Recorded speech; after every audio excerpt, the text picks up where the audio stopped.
ഭയങ്കര ഗുഡ് ഗേളായി നിന്നാലൊക്കെ ഭയങ്കര പാടാണ്. സോ എവിടെയോ പറഞ്ഞിട്ടുണ്ട് എന്താ good girls never got anywhere എന്നുള്ളത്. So I don't think it really helps to be the good girl. Film ഇൻഡസ്ട്രിയിലേക്ക് വരാൻ ആഗ്രഹിക്കുന്ന, പ്രത്യേകിച്ചും ബിഹൈൻഡ് ദ ക്യാമറ നിൽക്കാൻ ആഗ്രഹിക്കുന്ന ഒരുപാട് പെൺകുട്ടികളുണ്ട്. അപ്പോൾ അവരോട് എന്താ പറയുക, like from your experiences for the last few years? Don't listen to anyone.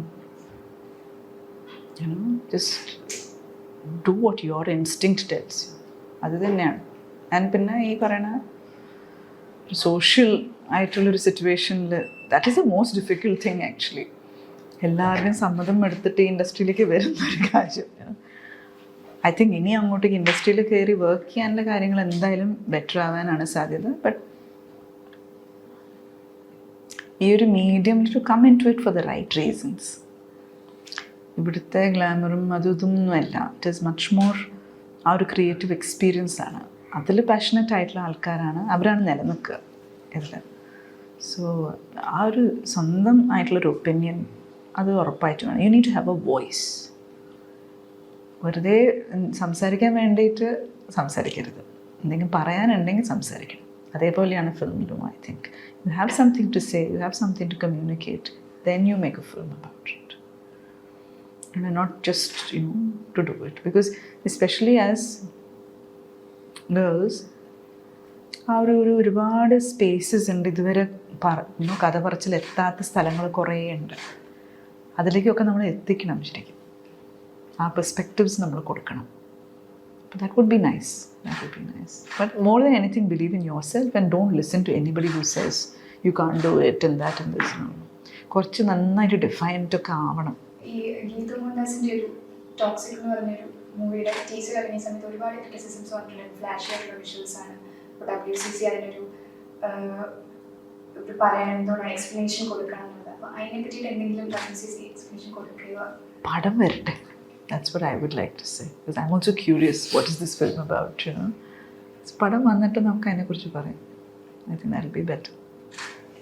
That's her expression. From whatever you spoke, feminism, when you were known to be an activist also, a female rights advocate also. But ennal polum there's a restraint in your feminism. You seem to balance the whole picture. Like your movies, the characters explain themselves, as you say. But angane varumbo there are movies here that are made which speak about the women's version, like Great Indian Kitchen one. Yes. Another which spoke about the female version. Yes. Of things that have never been spoken about. Yeah, correct. So I have a feeling like if at all you were to take that movie, you would have probably explained the male version also as to why he reached there or how he reached there. I don't know, but I loved the film. I really loved the film. No, my question is, angane oru restrained feminism aano that can actually help? I don't say that, at the end of the day, those are based on personalities. ഇപ്പം ഞാനൊരു സ്വരത്തിലായിരിക്കും സംസാരിക്കുന്നത്, വേറൊരു വ്യക്തി വേറൊരു സ്വരത്തിലായിരിക്കും. Whatever it is authentic to you, I think that is what we should do. For somebody else, maybe something else is working. See, there's no one kind of feminism. That is what we need to understand.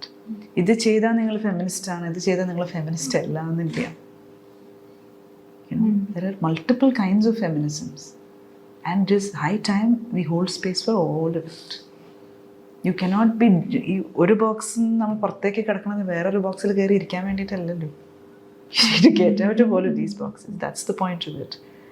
So if I am doing things in a certain way, I cannot say വേറൊരാൾ അതേപോലെ തന്നെ ചെയ്യണം എന്നോ അല്ലെങ്കിൽ അതാണ് ശരിയെന്ന് മറ്റത് തെറ്റാണെന്നൊന്നും. ഇതൊക്കെ കോഎക്സിസ്റ്റ് ചെയ്യുന്ന കാര്യങ്ങളാണ്. എനിക്ക് എൻ്റെ ഒരു ഭയങ്കര ഒരു പ്രിവിലേജ് ലെവലിലൊക്കെ ഇരുന്നുകൊണ്ടായിരിക്കും ഞാൻ ഈ റെസ്ട്രെയിൻ വെച്ചിരിക്കുന്നത്.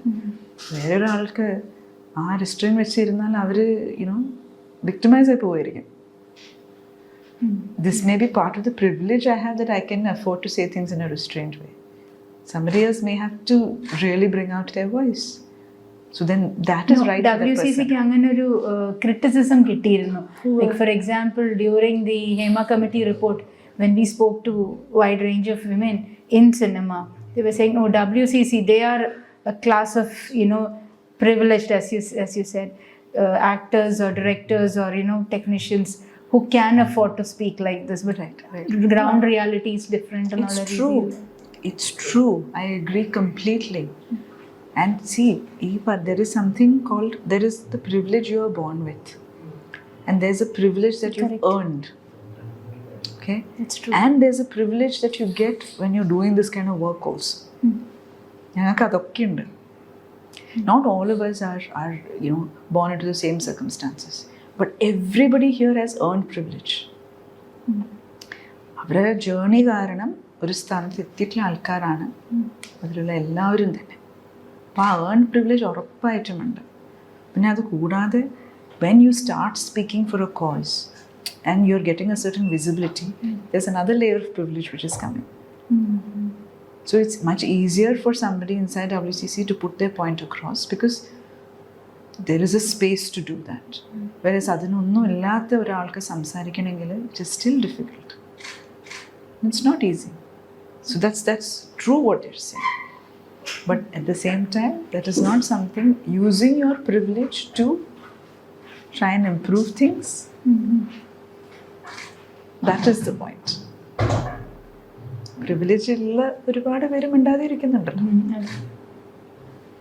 The attempt is to do that. ഉള്ള പ്രിവിലേജ് എടുത്ത് ഉപയോഗിച്ചിട്ട് നമ്മൾ നല്ലതിന് വേണ്ടി യൂസ് ചെയ്യാം. ഇതൊരു പ്രിവിലേജ് മീറ്റർ എന്ന് പറഞ്ഞൊരു സാധനമുണ്ട്. അത് ഭയങ്കര രസമുള്ള ഒരു സംഭവം. ഗൂഗിൾ ചെയ്താൽ കിട്ടും. പ്രിവിലേജ് മീറ്ററിൽ I think it says if you're a man you get 50% privilege. അവിടെ തന്നെ കിട്ടും. പിന്നെ എഡ്യൂക്കേഷൻ, പിന്നെ where you're born, which country you're born in, literate ആണോ, എന്തെങ്കിലും ടെക്നിക്കൽ ക്വാളിഫിക്കേഷൻ ഉണ്ടോ, ഇതെല്ലാം പ്രിവിലേജ്ഡ് ആയിട്ടുള്ള കാര്യങ്ങളാണ്. സോ അപ്പം നമ്മൾ privilege meet put it in the right place to speak up. Kerala കഫേക്ക് തൊട്ട് മുന്നേ മാം എഴുതിയൊരു നോട്ട് ഞാൻ വായിച്ചിരുന്നു. ഫിലിം റസ തിയറി ഒക്കെ കോട്ട് ചെയ്തിട്ട് എഴുതിയിരുന്നു. ഓക്കെ. എന്താ cinema is not by or for of film maker എന്ന് പറഞ്ഞിട്ട് എഴുതിയിട്ടുണ്ടായിരുന്നു. ഓഡിയൻസ് ആണ് എല്ലാം, ഓഡിയൻസ് ആണ്. Rasa theory is it's a communication theory where you say the ഓഡിയൻസിലേക്ക് നമ്മൾ പറയുന്ന ആശയം അവരുടെ ഒരു ഇമോഷണൽ എൻഗേജ്മെൻറ്റിൽ എത്തുമ്പോഴാണ് രസ ഉണ്ടാവുന്നത്. സോ അത് I see cinema also as being compliant to rasa theory. ഉറപ്പായിട്ടും. See at the end of the day ഞാൻ ഉദ്ദേശിക്കുന്ന ആ ഒരു ഇമോഷണൽ ആ ഒരു ചലനം ഓഡിയൻസിൽ മനസ്സിൽ ഫീൽ ചെയ്യുമ്പോഴാണ് ഓക്കെ ഇറ്റ്സ് വർക്കിംഗ്. അതുവരെ അതില്ലല്ലോ. അതുവരെ ഞാനിങ്ങനെ സർഗറ്റ് ഓഡിയൻസ് ആയിട്ട് ഗെസ് ചെയ്യാണല്ലോ. But when my first audience watches it and it is impacting them then I know okay it's working. Every communication is like that. So dance ആണെങ്കിലും സിനിമയാണെങ്കിലും ഒക്കെ അതിൽ തന്നെ കിടക്കുന്നു. നമ്മുടെ ഓഡിയൻസിലാണ് അത് പൂർത്തീകരിക്കുന്നത്, ആ ചെയിൻ ഓഫ് ഇവൻറ്റ്സ്. പല കാര്യങ്ങളും നമ്മൾ ഇൻഡസ്ട്രിയെ കുറിച്ച് സംസാരിച്ചു ഇവിടെ.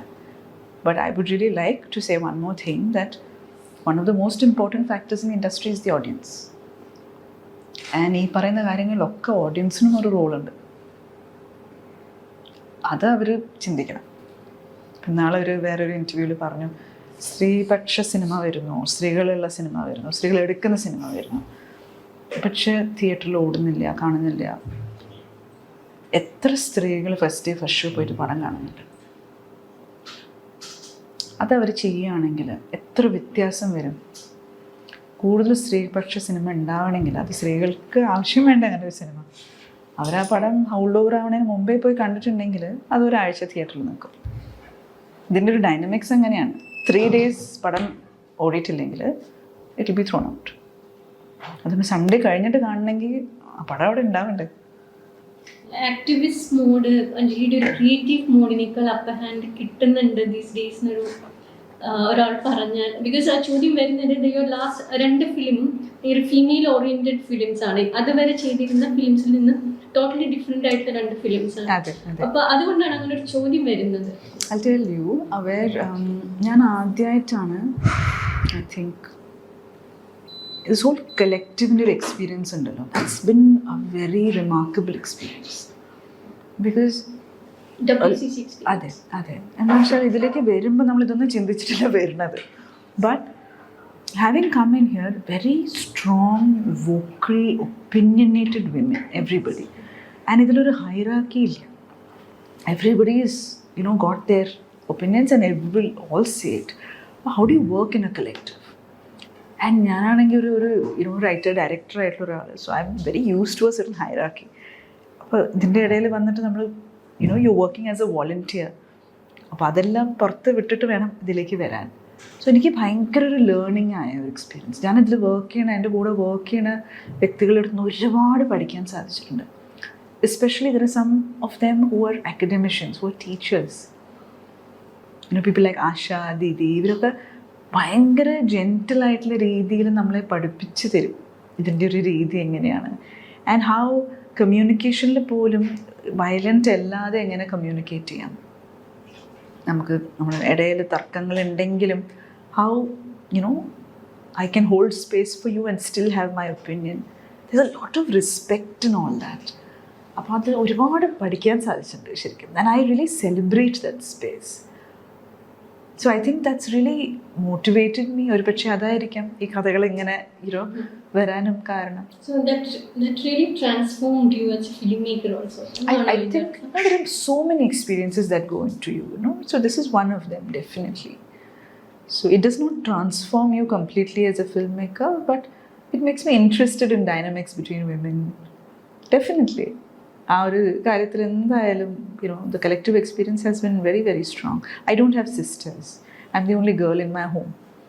Okay, അപ്പോൾ ഇത്രയും അധികം സ്ത്രീകളുടെ കൂടെ ഇത്ര ഇൻറ്റൻസീവായിട്ട് വർക്ക് ചെയ്യേണ്ടത് ഇസ് എ റെയർ തിങ്.